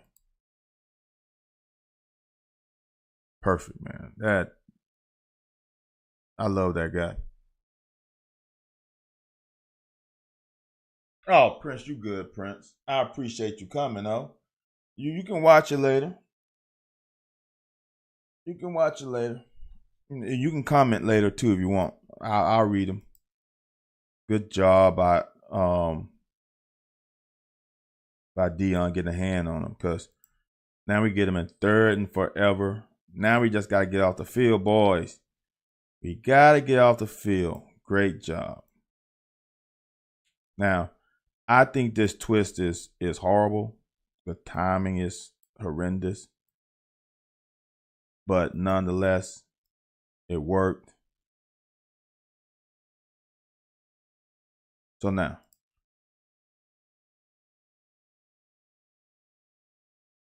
well, here's why Wallace can get him down,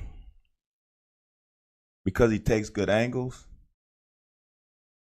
and he gets on you so fast. Like normally, time like Devin Leary had a couple times where he saw the rusher, was able to get out the back. They don't have Trevor Wallace's closing speed. That's the difference.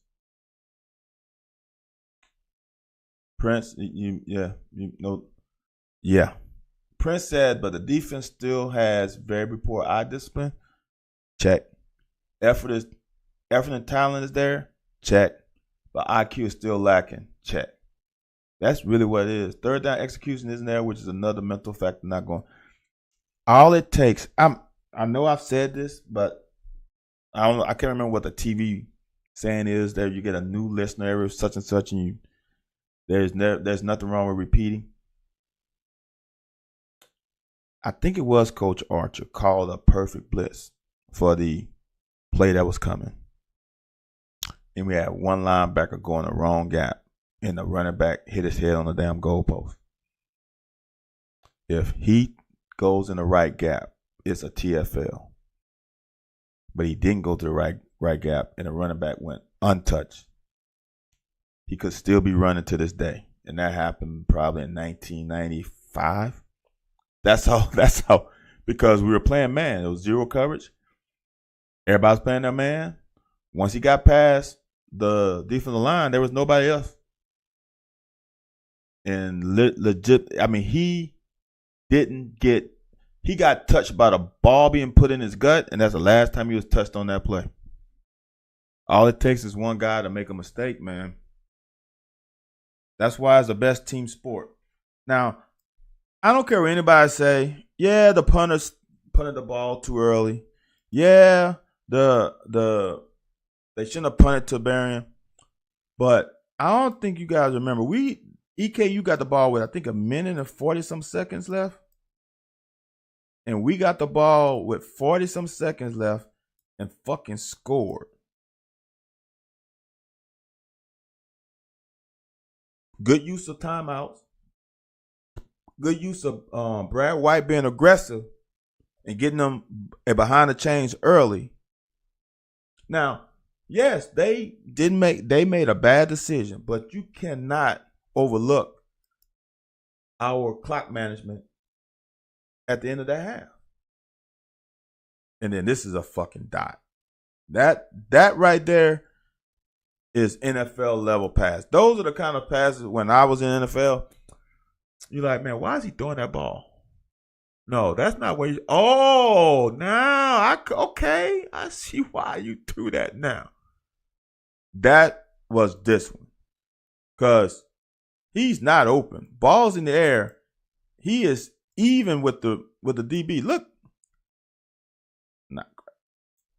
He just got past him and the ball is right here.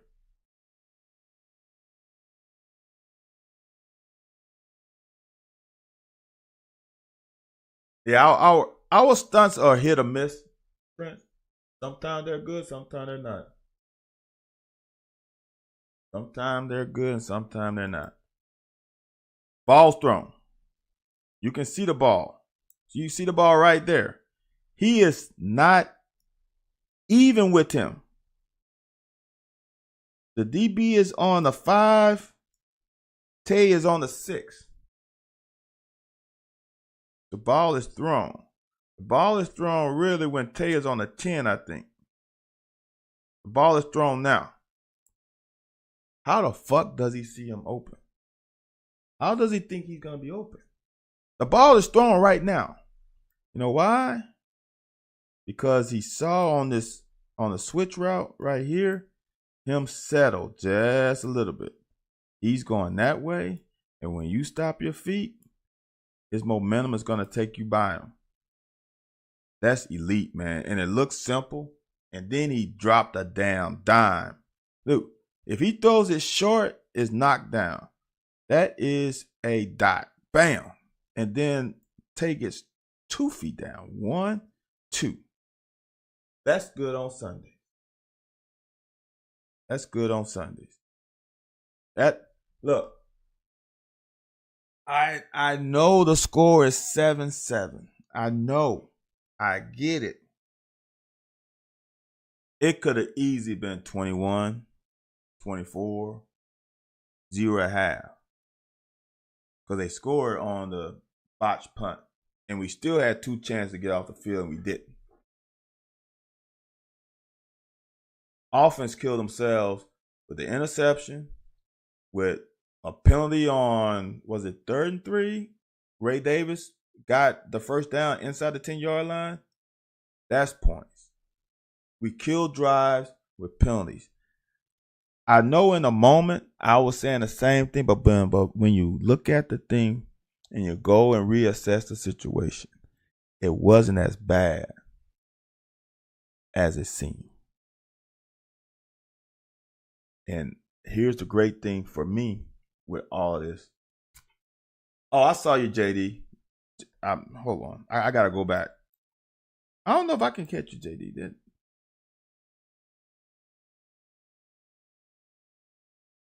JD got good feet.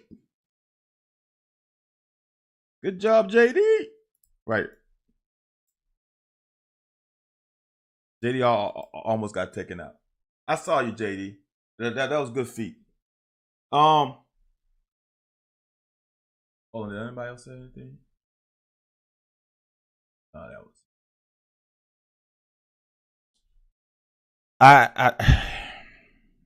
I think I tweeted. I know with expectation comes JD on scholarship too.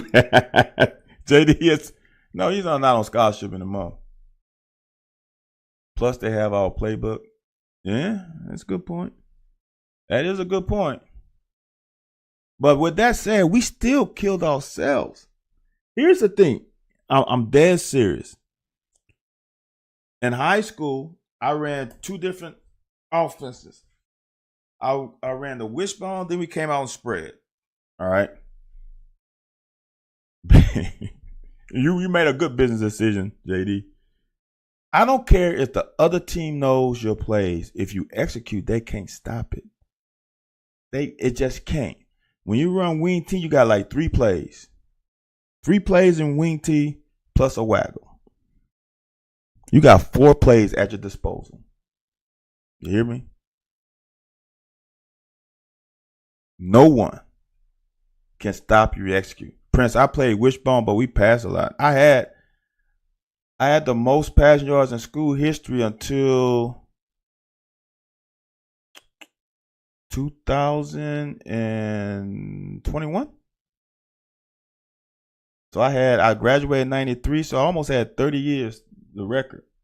So we actually slung it a lot, to be honest with you, for a wishbone team. A lot. It was that, you know what? That triple option was fucking deadly with me at quarterback, and I had a great tailback too. Because it took discipline on the defense. And with me, it didn't matter if you had me or not. I was going to run the hump, and I was going to try to get around, even if the defensive end we were reading off of didn't go down on the fullback. I was pulling anyway, and I would go 5 yards deep and get outside your ass, and then it's like me and either a linebacker or a safety, and that was always up to mine. That was me. I graduated in 70. The wing T, man. I never ran the wing T, JD.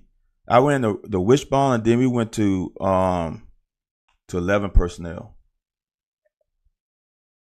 But the team, but they run a wing T now. My school runs it now. They run a wing T in the fucking spread. They kill people. I mean, they kill a defensive coordinator because he has to prepare for the wing T in a spread. Triple option is not as good now, and the reason why is because defenses are too damn fast. There are too many fast linebackers now that makes that shit impossible to run now. It's not impossible. It's just hard. Defensive linemen now are faster and quicker.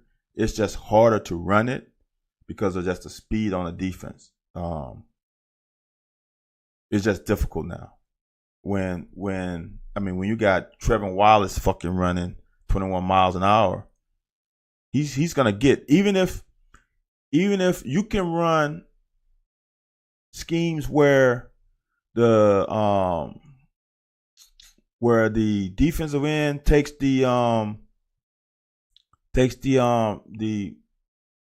dive, then the outside linebacker takes the quarterback and maybe slow play it, and the middle linebacker runs all the way around, loops, and get the damn pitch, man. There's so many ways you can do it now. You can switch responsibilities because guys are so fast and so quick. The option is just way harder to run now. And that's the same thing with the wing T. The wing T is easier a lot easier. It's probably harder to run now because of the defensive line, the 1 and 3 tech. If you can get to those guards, the wing T just ain't gonna work. It's just not, because you pulling guards so much. But in high school, it still works very well. But I don't see the wing T working in college. You just got too good a fucking defensive lineman and linebackers, too much speed, and penetration kills the wing T. Those, if you got a 1 and 3 technique that has a little bit of speed, that tackle's not gonna be able to block down, get to you on a reach block. It's gonna be hard. So no, I never ran it, but I see it in action every day in practice. It's pretty sweet. As a quarterback, I would have rather probably ran the wing T than ran the triple option.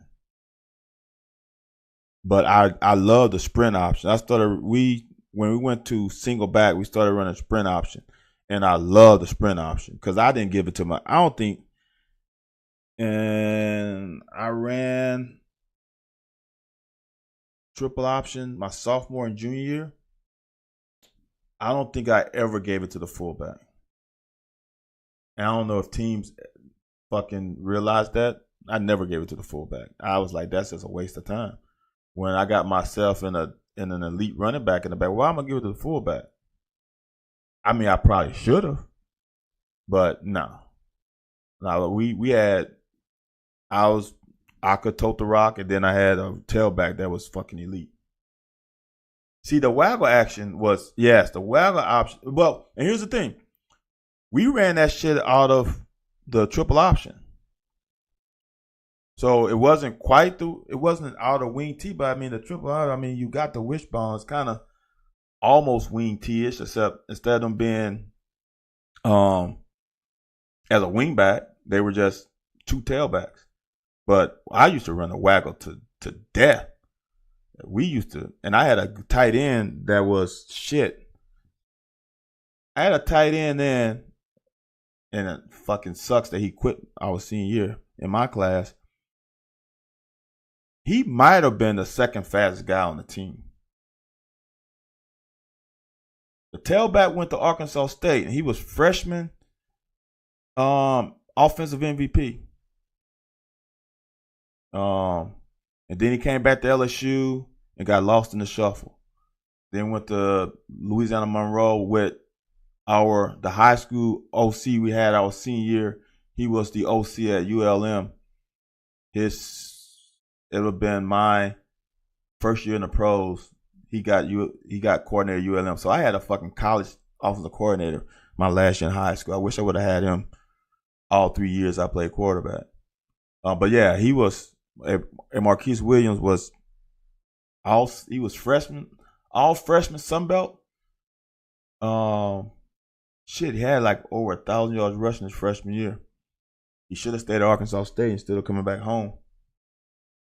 But all right, boys, that's all I got. It's after midnight for y'all East Coasters. Again, I appreciate y'all watching. Wednesday night, myself and Anthony White on the Locker 411. You can find it on YouTube too, on all social media platforms. I'm sure that's gonna be a good watch Wednesday night.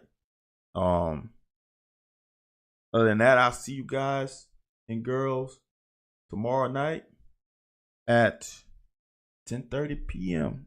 Eastern Standard Time. Y'all have a good night.